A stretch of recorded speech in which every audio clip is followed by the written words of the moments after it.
to speak my mind. And honestly, you should have had security on the roof looking at the roof. I know. It's, I mean, in hindsight, we can all go back to the hindsight and everything else, but there's this one clip I saw today, and we'll play it.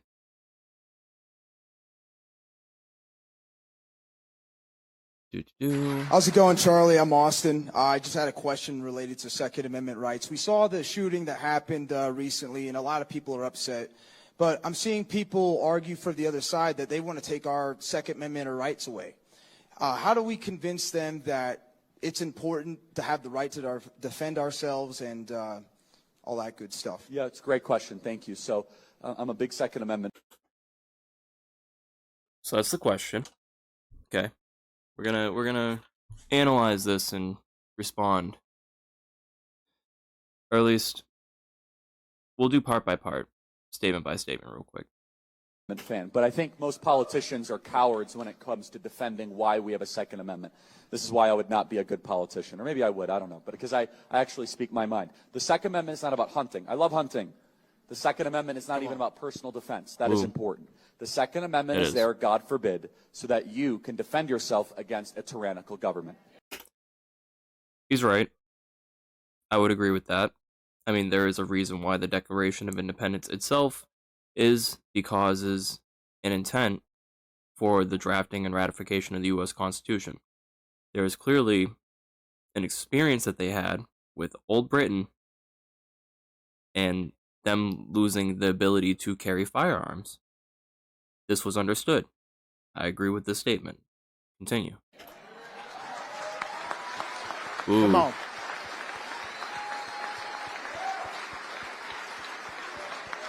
And if that talk scares you, wow, that's radical, Charlie. I don't know about that.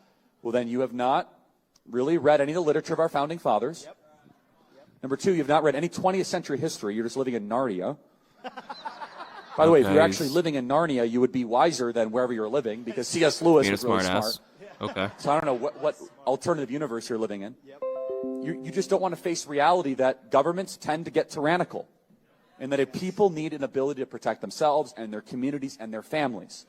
Now, we must also be real. We must be honest with the population. Having an armed citizenry comes with a price. Wow. And that is part of liberty. Wow. Driving comes with a price. There we go. I was trying to fix my mouse and I was like, where the hell is it? So, before he gets into the quote that everyone's commenting on, typically, he goes on. Having an armed citizenry comes with a price. Okay. We get that. Wow. And that is part of liberty. Wow. Mm-hmm. Yes. Anyone that's read the important documents have paid attention in history class, yes, we get that. Driving comes with a price. 50,000 people die on the road every year. Okay. We get that. Vehicles can be seen as weapons. But what are the nuances with that, right? This is the thing. He never addresses the factors and the nuances. He just uses this point, right? And the statement that he makes at the end of the clip, with context understanding this, sounds even worse in a way, depending on how we look at it. And we'll go over that. So that's a price. You get rid of driving, you'd have 50,000 less auto fatalities. But we have decided that the benefit of driving, speed, accessibility, mobility, having products, services, is worth the cost of 50,000 people dying on the road. Without context of why those people are dying, mainly drunk driving, right? What is involved with drunk driving? Because you can't drink and wield a gun. I mean, you can, but it's illegal, right? Same thing with drunk driving. So if we're saying that car equal gun, we're saying that, well, he's saying that just 50,000 deaths alone is because driving exists. That's not the case. there's a risk that comes with anything inherently when it comes to survival. There's what people mention, people can use a vehicle purposefully in a bad way, which don't do that. Just don't. Or they get behind the wheel and do irresponsible shit. Same applies with weaponry, right? But So we need to be very clear that you're not going to get gun deaths to zero. It will not happen. Right. You can significantly reduce them through having more fathers in the home. Yes. These are the points that they don't matter. Especially when we analyze one, why do we have guns? To fight tyranny, right? For self-defense. What do they do? What is their purpose? They're not meant to get you from A to B. They're meant to get someone from A to B. So, there's the missing context and just the objective reality, right? You're associating something with a set of nuances to something that works differently with the same set of nuances, but you're not. Because we know what weapons are used for. So, I mean, you say the point, but at the same time, when you drive, you need to get a license. You need to go through testing, right? I mean, you need to pay for insurance. So you need to be able to work and afford to do that. It depends on what state, though. But also car maintenance, too. And you're using it every day. A gun you're not using every day. All right, yeah, smarty pants, whatever. It's just the idea of doing that, and it's like, no, because no one's, at least I'm not saying to take them away. I agree with the initial points that we should be able to defend ourselves if need be, like actually. But we'll go over into what a society looks like if everyone followed this logic, right? So by having more armed guards in front of schools.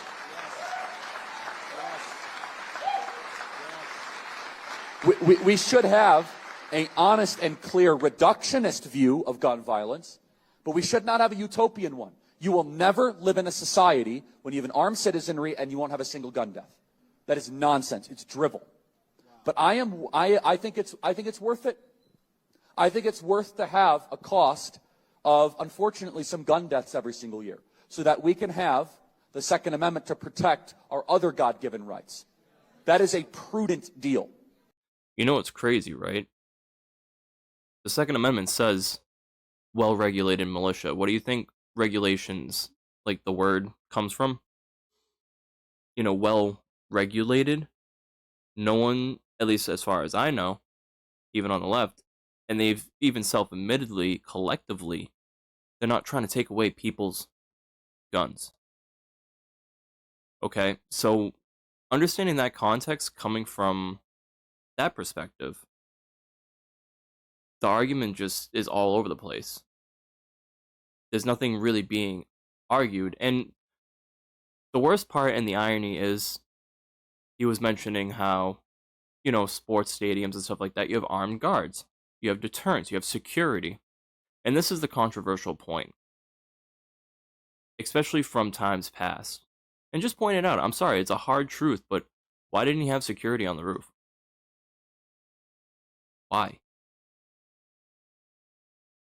I don't see people. I know it's ridiculous. But this could have been prevented easily. And I don't understand how the protocol works. I don't know how the school or those are valid questions that I'd like to hear people ask more.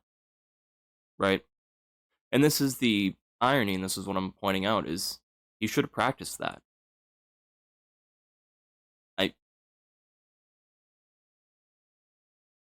It's an oversight and a half, regardless, and that type of thing shouldn't be happening anyways. But when people, especially younger people, have access and training with weaponry, which we'll go over the scenario in the world once he finishes this statement, because the full context I think makes this worse.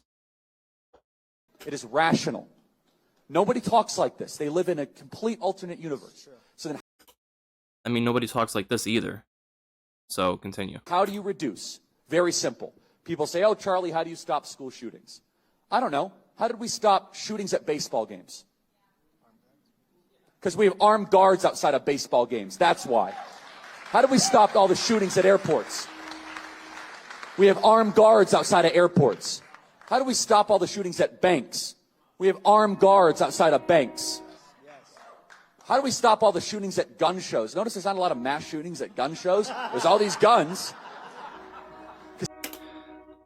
Hi, Train. Mind you, for that last point, gun shows, I mean, I don't think kids are carrying guns in guns shows.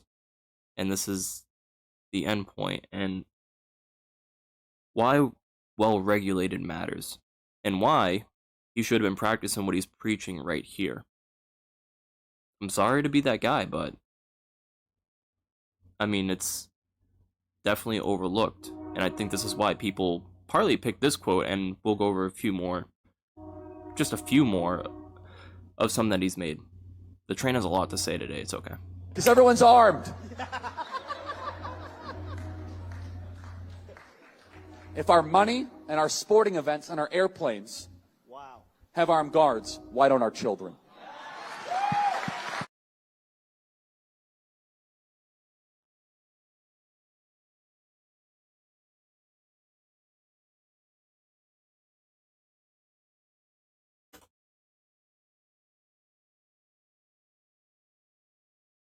I mean, why don't they? You tell me.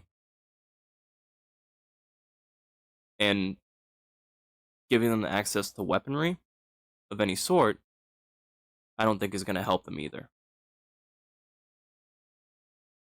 Right? And in fact, why should we need to do that when a lot of these instances are done with people that are from 16 to 14? You know, there's more that's going on here that is not being talked about again. Oops. And in Tyler Robinson's case being 20-something,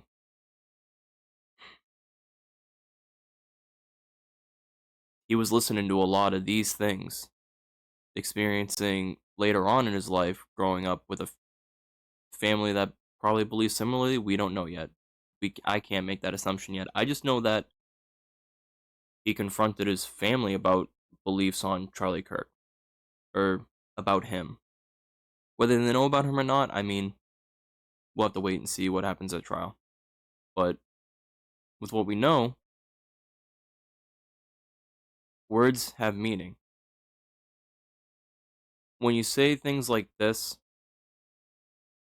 and not understanding the whole processes, like the reality of the situation, it's just posturing.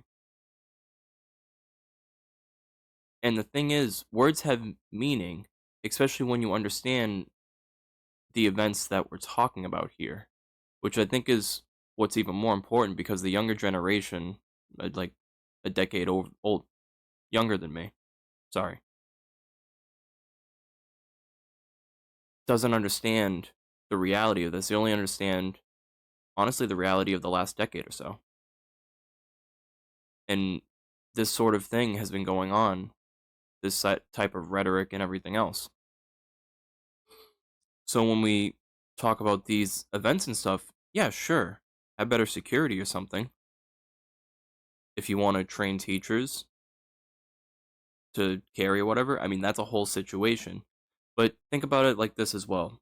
Say if everyone of the age was able to open carry at that place in time, right? Say if more people did have weapons, okay, and they could deal with this person immediately as soon as this happened. I think that the amount of misunderstanding and lack of communication in that situation would just be even worse than what you could imagine if people don't act responsibly in that instance. All right. I mean, armed guards, yes. But this is why it's important to have regulations, a well regulated militia. And this has been the conversation that we've been trying to have. And it's so ridiculous that people are saying anything else but that. So, hopefully, justice happens. It's horrible that that happened in front of his family. It's horrible that happened to begin with. But we need to do better with our words. We need to do better with the statistics that we're analyzing. We need to take the time to work through these things as we deliver them. So,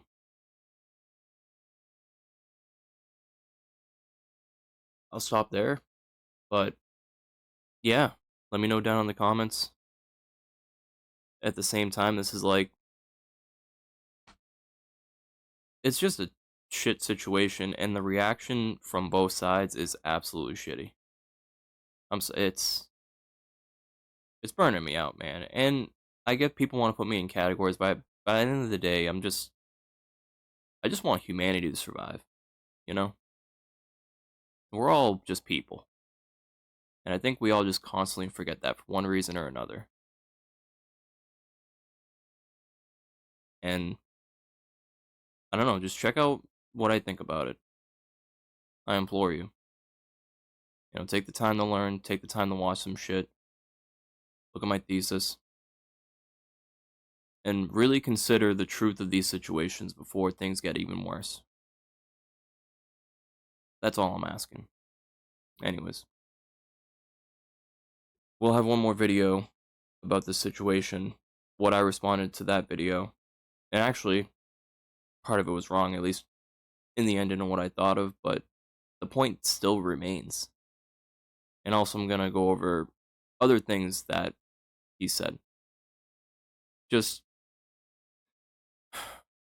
we can look at it with or without context, but you guys have the time to do the rest. I mean, you can easily state, yes, you're for existence, you want people to survive, you don't want people to suffer. Right? But you can say a lot of other things too. And saying that first part doesn't exonerate you from the rest. Just because your community knows who you are,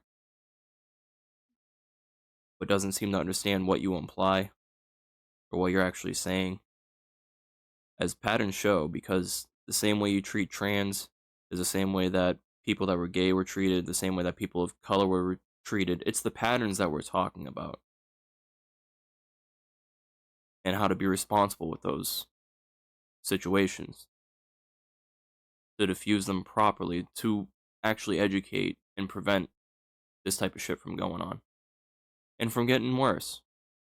This is why I comment to videos on in the community, because it trying again pressure that bubble to get people back to a better understanding of things,